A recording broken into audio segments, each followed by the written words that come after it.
Bank കൊടുക്കുന്ന സമയത്ത് ദുന്യവിയായ സംസാരം ഉണ്ടായാൽ ഇമാം സുയൂത്തി റളിയല്ലാഹു അൻഹു ഔലിയാക്കളിൽ നിന്ന് ഉദ്ധരിച്ച് പറയാണ്, ഈമാനില്ലാതെ മരണപ്പെടും.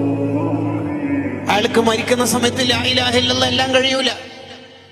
ബാങ്കിനെ നമ്മൾ വലിയ ബഹുമാനത്തോടെ കാണണം. അള്ളാഹുവിൽ തുടങ്ങി അള്ളാഹുവിൽ അവസാനിക്കുന്ന ദിക്റാണ് ബാങ്ക്.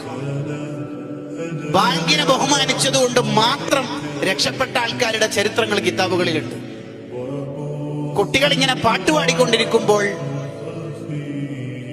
ബാങ്ക് കൊടുത്തു. അപ്പൊ ഒരു സ്ത്രീ കുട്ടികളോട് പറഞ്ഞു, ഉണ്ടല്ലേ, ആ കാരണം കൊണ്ട് മാത്രം ആ സ്ത്രീ രക്ഷപ്പെട്ടത് കിതാബിലുണ്ട്. ബാങ്കിന് വലിയ ബഹുമാനാണ്. ബാങ്കിന് ആത്മാർത്ഥമായി ഇജാബത്ത് കൊടുക്കണം. ബാങ്ക് കൊടുക്കുന്ന സമയത്ത് എന്താണോ നമ്മൾ ചെയ്തുകൊണ്ടിരിക്കുന്ന ആ പണിയൊക്കെ നിർത്തുക.